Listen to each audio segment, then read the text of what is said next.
Taking a baby home from the hospital is most always a joyous occasion, but even more so for Yvette Camacho and baby Emery. 2 months ago, doctors didn't know if either would survive. At 6 months pregnant and otherwise healthy, Yvette developed a severe case of COVID-19 and was taken to San Antonio Regional Hospital in Upland, California. The doctors did explain to me that there was a possibility that the baby might not make it, and I needed to decide if it was going to be my life or the baby's life to be saved. So my boyfriend and I had discussed it, and we had chose if things came to that matter, then it would be me, because I do have a 7-year-old at home. Yvette's condition worsened, and she was airlifted to Cedars Sinai for special treatment with an ECMO, a heart-lung support machine. I don't think she would have, unfortunately, survived very long without the support. I think that had we not been able to do it, or if her transfer had been delayed, both her and baby would have probably died.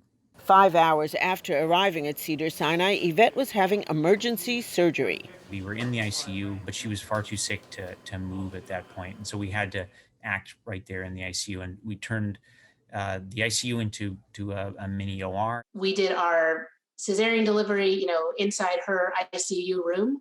Our OR table was essentially the same table that people take their lunch and dinner trays on. Definitely a very different scene than our traditional C-section. The baby was placed in the neonatal intensive care unit. It wasn't until 10 days later that Yvette learned she was a new mom. The nurses rushed me with the baby's pictures. I was just like, no, I didn't even know that I had the C-section already. Eventually, Yvette was well enough to see her baby via FaceTime. Oh my God, the first time she was still intubated, and you can literally see the power of the nursing team behind her, literally holding her up and angling so that she can have this visual of baby Emery. Each and every one of the people in that room, we were all tearful. And it was beautiful. After 18 days and an amazing success story, Yvette was well enough to go home.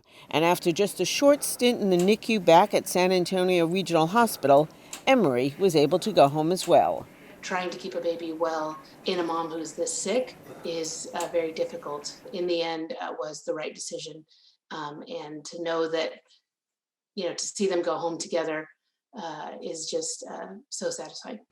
There's nothing like being able to give somebody time and give them, quality time with their family, with their loved ones. And that's the greatest thing about medicine, is to be able to solve these problems and to improve people's lives. Well, I do believe that the baby and myself are miracles, that we're fortunate enough to be here. And, we're thankful to be here, that we survived it, because when I did get released, I found out close family members and close friends didn't make it off the ventilator. So I'm very grateful to see another day.